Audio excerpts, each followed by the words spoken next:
The last pottery shaping method we're talking about today is molding or slip casting.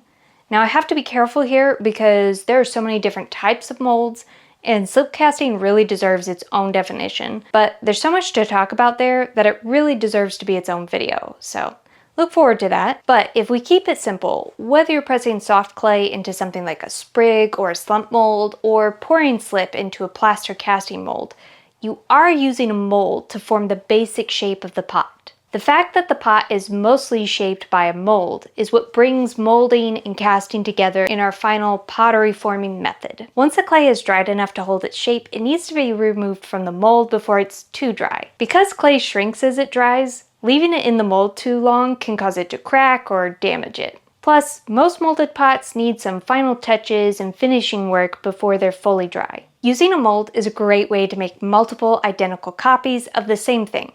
In fact, that's how a lot of commercial pottery or commercial ceramics are made, including mugs, piggy banks, planters, and sculptural pieces. A potter may do very little to a pot after demolding it. Just neaten it up, remove any seam lines, or they can make a lot of changes, adding attachments, maybe attaching multiple molded pieces, or they can modify the molded pieces so much that it's more hand building than molded. Using a mold can also be a way to quickly and reliably make a perfect base shape. Making something like a perfectly circular bowl can be time-consuming to practically impossible. So using a mold can allow you to quickly make that shape and then carve and hand build on it and alter it until it's something completely unique.